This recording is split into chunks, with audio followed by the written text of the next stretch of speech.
Muy buenas noches con todos. Otra vez estamos en este espacio denominado Psicología Kushka de la Asociación Psicológica Kushka. Nosotros somos un espacio creado para el desarrollo de la salud mental. Sabemos la importancia que tiene la salud mental en la salud integral de la población arequipeña, peruana y de todo el mundo. Este es un espacio para todos ustedes, padre, madre, hijo, y todo aquel que quiera aprender y también que quiera enseñar. Somos un espacio para la población que está interesada en su propio conocimiento y en el conocimiento de la población. Bienvenidos a todos los que están el día de hoy. Bienvenidos también a mis amigos que están aquí acompañándome en la conducción. ¿Qué tal, Jesús? ¿Qué tal, Diego? ¿Cómo están? Hola, hola, mi estimado Ciro. Muy contento de regresar después de una pequeña pausa, volver a esta iniciativa que hemos tenido en la Asociación Psicológica Kushka y abordar temas de alta relevancia. ¿Qué tal, Ciro? ¿Qué tal, Jesús? ¿Cómo están? Buenos días, buenas tardes, buenas noches, dependiendo de la hora. Bien, tranquilo, feliz y contento por volver a conversar una vez más con ustedes en este subprograma Kushka. Excelente, excelente. Sí, estamos justamente con la coyuntura, ¿no? A nosotros, Diego, Jesús, que somos contemporáneos más o menos, no nos ha pasado el hecho de que hayamos vivido una pandemia, ¿no? En nuestros, eh, bueno, en las etapas iniciales de nuestros aprendizajes, ¿no? En el colegio, en la escuela. Pero bueno, estamos viendo ya cómo después de, bueno, todavía no ha terminado la pandemia, pero estamos viendo cómo están regresando los estudiantes a las clases, a las aulas, ¿no? Estudiantes universitarios, de colegio, también de las escuelas. Bueno, vamos a conversar un poco sobre eso. ¿Qué características ustedes están viendo vamos a conversar sobre todo cómo los padres pueden apoyar? Los padres se han visto sumergidos también en un proceso de desequilibrio por esto que ha sucedido, ¿no? Evidentemente ya no son los mismos padres porque sus hijos se han quedado durante 2 años con ellos, ¿no es cierto? Entonces ya no los han tenido que mandar al colegio, de repente la lonchera, ¿no? Ha sufrido cambios, los hábitos también han tenido cambios, han tenido que sopesar el estrés, la ansiedad de sus niños. ¿Qué consideraciones ustedes tienen al respecto, mis queridos amigos Jesús, Diego, de los padres? ¿Cómo lo están pasando, cómo lo están viviendo y cómo lo podrían vivir este, esta nueva normalidad? Bueno, obviamente la están pasando mal. Pedro, si esos padres de familia o esas familias concretamente no hacemos algo para cambiar nuestro estado actual, obviamente la podemos pasar peor. ¿A qué me refiero? Hoy en día nos hemos vuelto involucrados por una tecnología que muchas veces no hemos sabido manejarla correctamente. Inclusive las clases ahora son virtuales, ¿no? Los trabajos de repente se han vuelto teletrabajos en algunas ocasiones. Y por las necesidades y las complicaciones socioeconómicas que está faltando de repente mucho el trabajo y están aumentando mucho las cosas en el mercado, se ve un poco obligada a las personas a trabajar un poco más. Y ese trabajo quita tiempo de calidad en casa. Entonces las personas se ven un poco más inmersas en el estrés y en la ansiedad, ¿no? Que ya tenían anteriormente. O sea, eso es parte de nuestras vidas ya, pero ahora se está complejizando. Entonces tenemos que estar muy atentos a los indicadores que nos trae esta problemática. Sí, evidentemente, es un hecho de que el hacinamiento a causa de la pandemia nos ha traído graves problemas en algunos casos.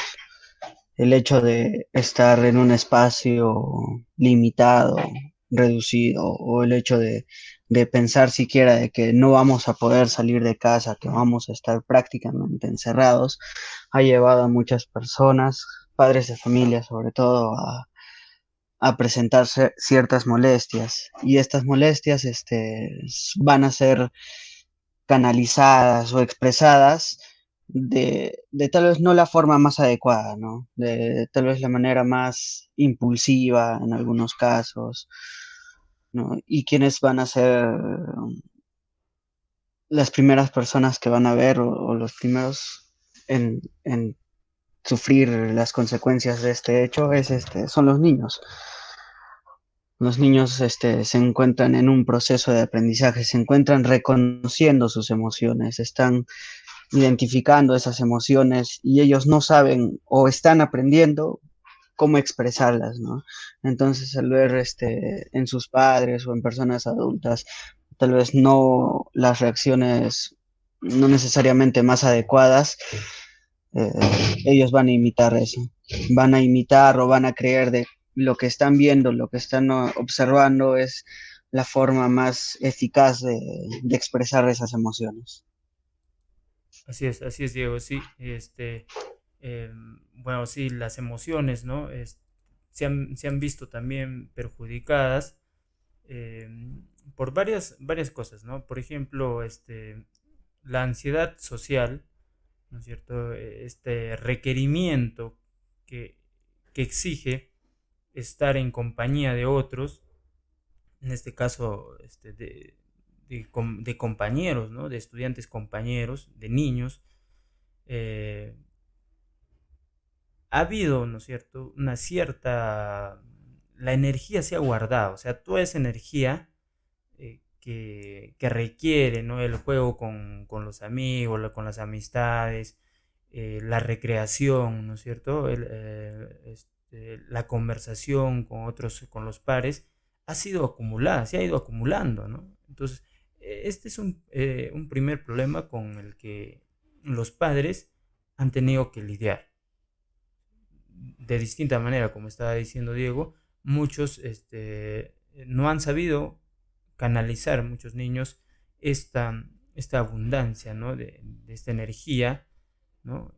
Muchos padres no han actuado con la debida importancia, tal vez, o no le han dado la mayor relevancia a esto, ¿no? Muchos niños han desbocado estas energías en las redes sociales, ¿no es cierto? Y esto se ha visto, ¿no es cierto? Se ha visto en el comportamiento de los niños. O sea, los comportamientos, claro que han cambiado, ¿no? Hace rato conversábamos con Jesús, también con Diego, ¿no? ¿Cómo es esta característica, por ejemplo, que los niños tienen en intervenir en las clases, ¿no? El profesor pregunta, eh, a ver, quién puede leer, o a quién le gustaría de repente, quién sabe la respuesta, ¿no? Y la mayoría de los niños, yo, ¿no? Todos interrumpiendo, no interrumpiendo las clases, ¿no? Cuando un profesor, por ejemplo, está haciendo los títeres, los niños se acercan, ¿no? Se acercan, quiere tocar los títeres, ¿no? O sea, todo esto, este dinamismo, ¿no? Se ha perdido. O sea, hay otro comportamiento de los niños frente al aula virtual, ¿no? Ya no pueden hacer eso, ¿no? Porque simplemente tienen que prender y apagar su micrófono. Entonces, hay una realidad virtual que no es la que se pudiera, la mejor, digamos, ¿no? ¿Por qué? Porque necesitamos, somos seres sociales. Por supuesto, creo que más que perder, mi estimado, se ha transformado, ¿no? Es un gran cambio que no nos han educado. Entonces, por eso tenemos bastante inestabilidad en este cambio. Quizás por lo abrupto que ha sido la pandemia y el cambio tan rotundo que ha habido del no salir de casa, ¿no? De repente por eso no ha habido otras estrategias de, de, de promoción o de una nueva normalidad, digamos así. Quizás por ese sentido también aumentarle la poca, o el poco interés o la poca calidad comunicativa entre las personas que viven en casa. Una comunicación, pues nosotros sabemos que hay variedad, ¿no? Una comunicación asertiva, por ejemplo, destaca algunos puntos más valiosos de una persona, ¿no? Hablando de valores. Y de repente, por todos los problemas que viven las personas, todos los problemas que viven las personas en el día a día, esta comunicación de calidad se ve un poco mermada, ¿no? Se ve un poco disminuida. Entonces, esto trae efectos, digamos así, secundarios, ¿no? Entonces, comienza a disminuir de repente la motivación que hay para ayudarnos en casa, ¿no? Volvemos de nuevo al tema que es apoyarnos emocionalmente. Y para comprender eso, primero creo que tendríamos que reconocer nuestras propias emociones. Tenemos muy en claro de que el hogar es una fuente de aprendizaje muy grande, ¿no? No solamente de aprendizaje en cuanto a conocimientos necesarios para el colegio, para el ámbito educativo, sino también acerca de lo que mencioné en un principio, ¿no? De esto que viene a ser la expresión de emociones. Ahora también no solamente se da en casa, ¿no? Si bien es cierto que no todo lo vamos a aprender en casa, una gran parte lo vamos a aprender a partir de la socialización en el colegio, pues, con la interacción con nuestros compañeros, jugando y todo esto. Y esto ahora se va a dificultar un poco, ya que el regreso a clases no es como normalmente se solía hacer, ¿no? Ahora por salón hay espacios, ambientes más abiertos, pero con menos capacidad de integrantes, menos alumnos, ya no hay mucho contacto con tus compañeros. A la hora del recreo, es más, ni pueden llevar una pelota, no pueden llevar juguetes, no pueden compartir. Entonces, se está limitando por un lado, este, el aprendizaje de estas emociones, ¿no? De las expresiones emocionales que se van a dar en la interacción, en el juego, etcétera. Pero esto imagino que en un futuro, esperemos que no sea a largo plazo, se va a ir trabajando, va a ir mejorando y vamos a ir poco a poco. No podría decir que regresando a una normalidad, porque no podemos, o naturalmente no se regresa, ¿no? A lo que éramos antes, se evoluciona. Entonces, vamos a ir adaptándonos y vamos a ir adaptando y viendo la forma en cómo superar esta valla. Hay una pregunta, Ciro, Adelante, una sí. pregunta que hacen por interno. Excelente. A Nos ver. dicen, ¿qué hacer para que los niños estén equipados para lidiar estas situaciones problemáticas que comentan? Lo primero, considero yo que lo primero que se debe hacer es lograr que el niño identifique sus emociones, que conozca sus emociones, que él aprenda de él mismo, que él diga, llegue un momento en el que él diga, no, me siento triste, ¿no? Pero no solamente agarre y se ponga a llorar, que es una reacción, ¿no? Se ponga a llorar y no sepa por qué no, se ponga a llorar, a hacer un berrinche y todo eso, sino que él agarre y diga, me siento triste, estoy triste, y lo exprese, ¿no? Mamá, estoy triste, me siento triste, no estoy bien. Es el primer paso que deberíamos enseñar a los niños, identificar nuestras emociones. Sí. Excelente perspectiva, Diego. Y yo creo que acotaría a eso que has dicho un pequeño ejercicio que podrían hacer en casa, de 3 puntos. El primer punto es lo que tú has dicho, decir, me siento. ¿Cómo me siento? Me siento tal emoción. Me siento triste, me siento alegre, me siento decepcionado, me siento desesperado. ¿Cómo me siento? Luego, el segundo punto, decir por qué. ¿Cuál es el acto que me lleva a sentirme de determinada forma, ¿no? El por qué me siento así. Ahora, el tercer punto, describir qué te gustaría para que no te sientas así. O sea, yo me siento triste porque tú desobedeciste en casa, ya que me gustaría que escucharas las órdenes que te da tu mamá, digamos. Entonces, en ese pequeño ejercicio, nosotros, los padres de familia, le enseñamos a los hijos eso que has dicho tú, el reconocimiento de las emociones, pero a partir de nuestro ejemplo, ¿no? Porque los niños van a ser nuestro espejo emocional, digamos así. Si nosotros nos reconocemos o sabemos identificar el cómo nos sentimos, ellos van a tener una facilidad para también reconocerse, ¿no? Sí, definitivamente. Qué interesante esto, que los niños vayan aprendiendo a reconocer, ¿no? Y me parece muy loable también porque de alguna forma creo que de eso se trata ahora, ¿no? En esta nueva normalidad. Antes tal vez las emociones estaban dejadas de lado, ¿no? Ahora hay que reconocer nuestras emociones, como ustedes estaban diciendo. Y hay que, en esta justamente que estabas diciendo Jesús, sobre cómo nos miran los niños, ¿no? Cómo miran los niños a los padres y cómo aprenden también a que puedan expresar sus emociones. Un padre expresivo con sus emociones también podría tener un hijo expresivo, ¿no? Eh, Sin embargo, también es complicado porque está también ese límite en el que el padre puede depositar sus emociones en los niños. O sea, un padre, eh, con el sentimiento que tiene, con las emociones que él puede expresar, eh, este, no sé, debido a la angustia por el porvenir, ¿no? De repente por el trabajo, ¿no? Por el dinero, no hay dinero en la casa, podría depositar estas emociones en los niños, ¿no es cierto? ¿Cómo podríamos de repente dejar de depositar ello? Y ahí creo que Jesús, tú mencionabas también que los padres deberían reconocer sus emociones, ¿no es cierto? Sí, correcto.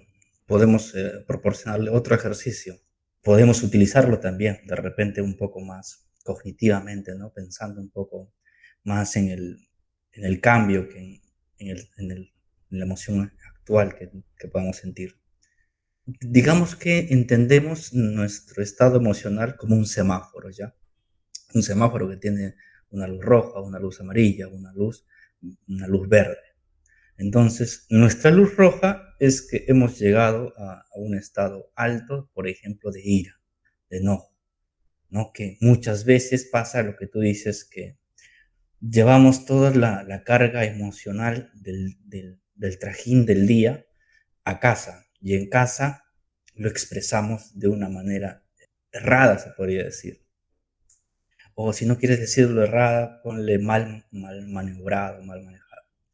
Entonces, en ese color rojo estamos a tope. Vamos a explotar. Lo primero que tenemos que hacer es lo que nos dice el semáforo. ¿Qué nos dice el semáforo? Nos dice stop, calma, alto. Alto, tienes que detenerte. Tienes que saber que o te detienes en ese momento o pierdes el control. Primero desconéctate. En el rojo te tratas de calmar. Hay muchas estrategias para calmarse, pero lo primero es, si te puedes alejar, aléjate. Luego, cuando estés en ese campo de calma, comienza a pensar, comienza a meditar, porque el amarillo es el ámbar, ¿no? El ámbar para reflexionar lo que sientes y lo que haces con ese sentimiento. Y luego, antes de pasar, antes de continuar tu actividad, pregúntate, ¿cuáles de todas las decisiones que puedo tomar es la mejor? Comienza de todo lo que has pensado, indica cuál de todas esas decisiones puede ser la mejor. Y allí puedes continuar. Sí, Sí, excelente. efectivamente, gracias Jesús por ese gran dato, pero también me gustaría aclarar un pequeño puntito acerca de las emociones. Nosotros sabemos que vamos a tener dos tipos de emociones, las negativas por un lado, con la ira, el enojo, el miedo, y las positivas, que son la alegría, la felicidad, ¿no? Entonces, está bien expresar estas emociones de manera natural, las positivas, la alegría, sonreír, felicitar, reírnos, todo esto. Pero en las negativas no necesariamente tenemos que, que ponerles un alto o pasarlas o dejarlas y que no pasen, ¿no? Porque eso también nos va a causar un malestar. Entonces, ¿qué es lo más prudente? Porque estas emociones van a actuar van a salir de manera impulsiva, o de manera muy, muy fuerte, ¿no? Van a ser como una explosión dentro de nosotros. Entonces, lo que tenemos que aprender a hacer con las emociones negativas es autorregularnos. No necesariamente, pausarlas, detenerlas o ocultarlas, ¿no? Sino autorregularnos. ¿Autorregularnos para qué y cómo autorregularnos, ¿no? Entonces nosotros le vamos a dar un alto a nuestro cuerpo, una pequeña pausa, pueden ser unos 10 segundos, 15 segundos, vamos a respirar y vamos a dejar de que toda esta emoción que sale con mucha fuerza o con mucha intensidad descanse un rato, vamos a dejar de que baje de nuestra cabeza, porque imaginemos esto, ¿no? Que esta emoción sube a nuestra cabeza y lo que estamos pensando o la manera correcta en la que deberíamos pensar está siendo tapada o está siendo oprimida por esta emoción, ¿no? Entonces vamos a dejar de que esto baje un poco y vamos a darle tiempo a nuestra mente y a nuestro cuerpo de pensar las cosas, de, de pensar mejor las cosas, de pensar en cómo podemos solucionar, de pensar en cómo podemos mejorar, ¿no? Y eso no necesariamente es tapar las emociones, no es ocultar las emociones, ¿no? Solamente ese pequeño punto para aportar con tu idea, Jesús. Definitivamente. No se malentienda, como lo dijo Diego, que la luz roja significa detenerla por completo, ¿no? Sino es detener el accionar de esa emoción, el acto que uno puede cometer al sentir esa emoción. Entonces, si nosotros, por ejemplo, tenemos ira, muchas veces explotamos con esa ira con nuestros hijos, digamos. Eso es lo que debemos de tener, esa explosión. ¿Para qué? Para que sepamos primero reconocerla. Una vez reconocida la emoción, podemos interiorizarla, aprender de esa emoción. Y después, más adelante, posiblemente podríamos regularla. Y una vez regulada, ya no es necesario detenerla. También, Muy interesante analogía, Jesús, ¿ah? Porque, o sea, vámonos al hecho más simple, ¿no? ¿Qué sucede si es que nosotros estamos en una intersección, vemos un semáforo en rojo y pasamos el semáforo? ¿Qué puede traernos esto? Nos puede Un traer consecuencias, accidente. un accidente, efectivamente, y lo mismo sucede con nuestras emociones, esas emociones negativas, no es ahí. Cuando no nos detenemos en el semáforo rojo, no damos ese espacio con nuestras emociones, va a traer consecuencias. No solamente nos puede herir a nosotros, sino podemos herir a las personas de nuestro entorno, a personas que no, bueno, a personas que estén próximas a nosotros, ¿no? así es, así es. Ahí está lo Absolutamente. simbólico, ¿no? Lo simbólico. Sí, Jesús. Y muchas veces también tenemos la mala costumbre de que cuando aparece el color amarillo, aceleramos y en vez de ponernos a meditar un poco en lo que estamos haciendo, comenzamos a explotar mucho más todavía, con más ira, con más cólera, y nos vamos de frente y perjudicamos, como dice bien, a todo nuestro entorno, ¿no? Entonces, cada color, en este caso del semáforo, tiene una importancia. Así de importante también es nuestro actuar frente a una emoción. Sí, y esto tiene que ver también, porque esto lo podemos aplicar, ¿no? Claro, esto es también para los padres, eh, porque, claro, vamos a tener niños de distintas edades, ¿no?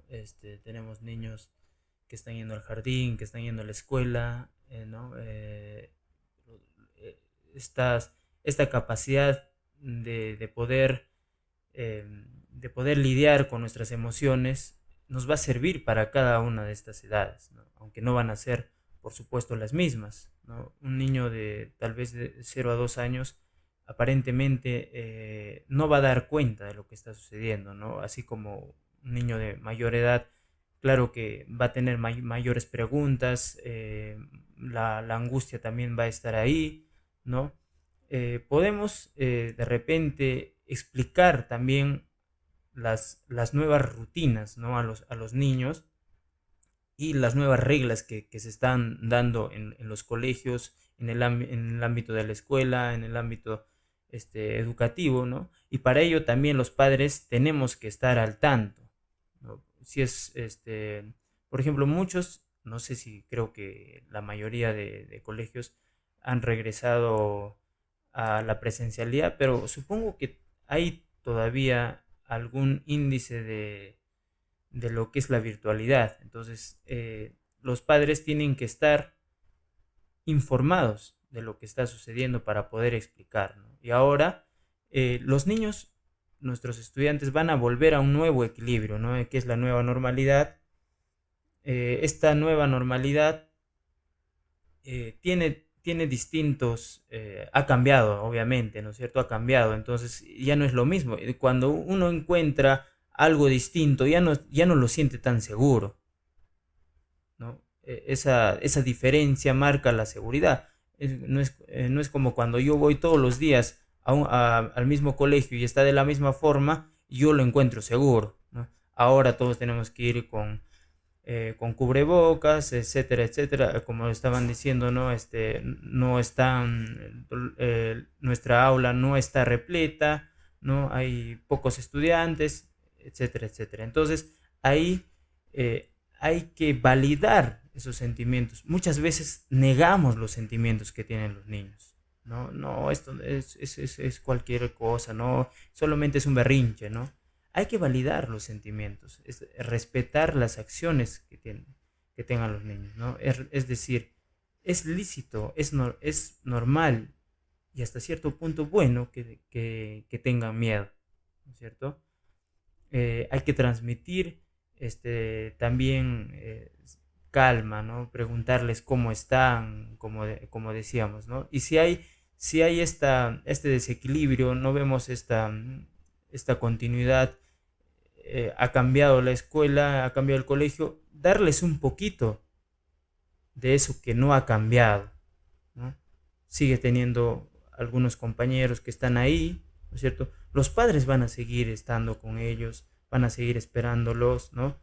El profesor continúa ahí, ¿no? El colegio también, muchas cosas no ha cambiado, entonces eso también va a dar seguridad. Y de repente por ahí podemos hacerles llevar, si hay mucho miedo de regresar a clases, eh, llevar un amuleto, ¿no? Un amuleto, una foto, un objeto que pueda reconfortar al niño, ¿no es cierto?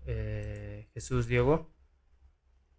Siempre ese adicional al trabajo que se hace en casa, ese adicional que tú dices, por ejemplo, en darle un objeto, ¿no?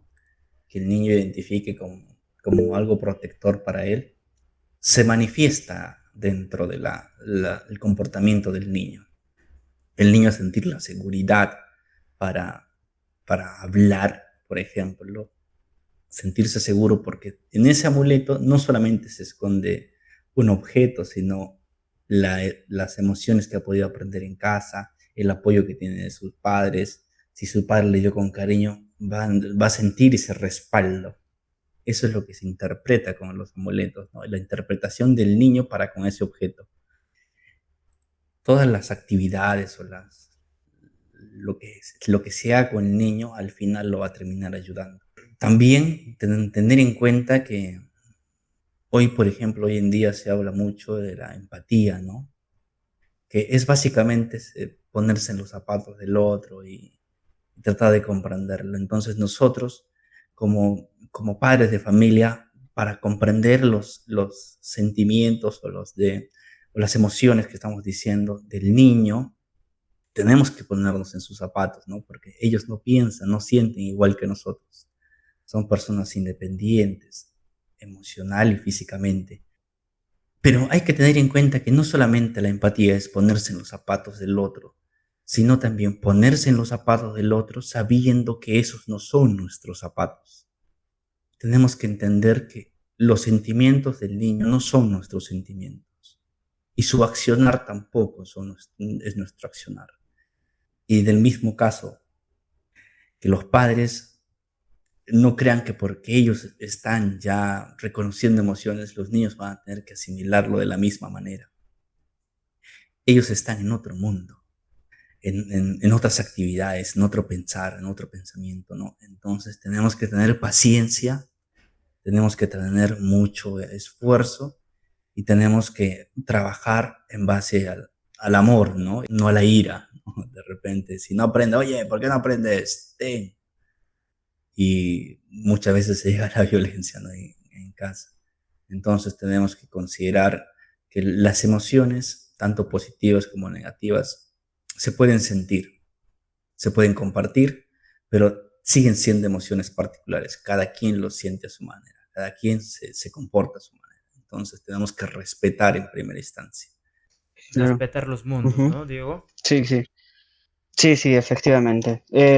No solamente se trata, ¿no? De, como hablamos en una primera instancia, de identificar las emociones, sino si uno solamente identifica las emociones y no va a hacer nada con esto, no nos está ayudando de mucho, no nos está sirviendo de casi nada, ¿no? También tenemos que hacer lo que mencionó nuestro compañero Jesús, es aplicar la escucha activa y empática. Es un paso muy, muy importante, porque si nosotros vamos a decir, ya, te sientes triste, ya, pues, y ahí queda, no estamos haciendo nada con el niño. Ahora también, tenemos que saber, nosotros conocemos a nuestros niños en casa, sabemos cómo son normalmente, ¿no? Entonces, cómo nos damos cuenta de que está sucediendo algo malo en su ámbito emocional, el niño deja de actuar de la misma manera, o sea, deja de actuar con naturalidad. Si antes el niño era hablador, juguetón, corretón, va a haber un cambio de actitud. El niño va a estar más callado, ya no va a querer jugar, no va a querer salir con sus amiguitos, o yo qué sé, ya no interactúa mucho. Es un cambio de actitud, ¿no? O ya no le gusta ver tele. Son cambios que los padres nos podemos dar cuenta. Entonces ahí es donde tenemos que empezar a actuar con esto que ha mencionado Jesús, que es la escucha activa y empática, es muy importante. De allí empezar a conversar con nuestro pequeño, ¿no? A indagar qué es lo que sucede, por qué crees que te está pasando, qué te ha pasado. Y ahora, allí estamos haciendo un proceso de identificación de las emociones. El siguiente paso, que sería muy importante, que también lo hemos mencionado, no de manera textual, ¿no? Si no lo hemos mencionado de manera un poco simbólica, es estamos hablando del hecho de generar recursos para el niño, para que el niño pueda afrontar esos momentos de emociones negativas, ¿no? ¿Cómo podemos nosotros generar esos recursos con el menor? Vamos a agarrar y vamos a preguntarle, ¿no? ¿Cómo te sientes? ¿Te sientes mal? Muy bien. Y ahora que te sientes mal, ¿cómo has intentado solucionar esto? ¿O qué te podría hacer sentir bien?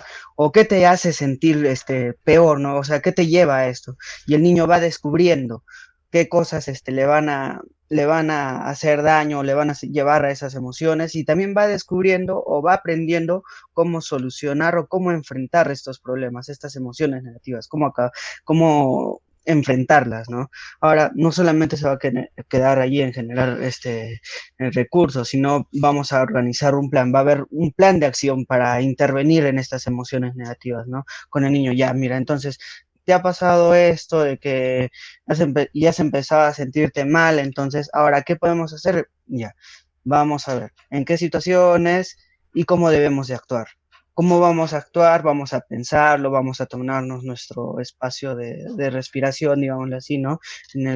Vamos a detenernos, como mencionó Jesús, en el semáforo rojo un momento y vamos a pensar con calma, ¿no? Entonces ahí ya estamos, no solamente hemos generado recursos, sino también estamos tomando un plan de acción. Y ahora este plan de acción tampoco va a quedarse allí, sino tenemos que darle un seguimiento nosotros como padres, este, dar un seguimiento de cómo está actuando nuestro niño, si está aplicándolo o no lo está aplicando, ¿no? Entonces, si lo está aplicando, ya, lo está aplicando muy bien, perfecto, está funcionando, está dando resultados. No, si no está funcionando y no está dando resultados, volvemos otra vez a lo que viene a ser a realizar nuestro plan de acción, ¿no? A cambiar, a tomar nuevas medidas. Excelente, Diego. Muy importante realmente lo que se ha mencionado aquí.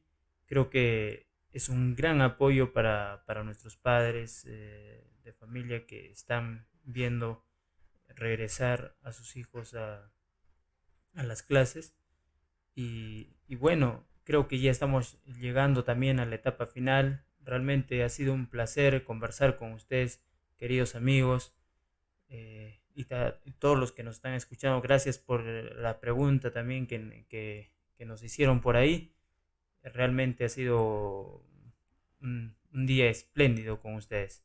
Y esto es, bueno, hasta ahora entonces nos despedimos con otro podcast en Psicología Kushka. Entonces, bueno, ya nos estaremos viendo, Jesús, ya nos estaremos viendo, Diego, a menos que quieran decir algo, van a disculpar, que yo ya los estoy Por votando ya. supuesto. Sí, ya De nos está repente quieren votando, hacer un estimado. resumen de todo, yo ya los estoy votando, van a disculpar. Sí, no te preocupes. Yo quiero invitarlas a todas las personas que nos están escuchando a visitar nuestras redes sociales. En Spotify nos encuentran como Psicología Kushka, en Facebook Asociación Kushka y en YouTube también estamos como Psicología Kushka. Visítenos y apoyen esta iniciativa que tenemos.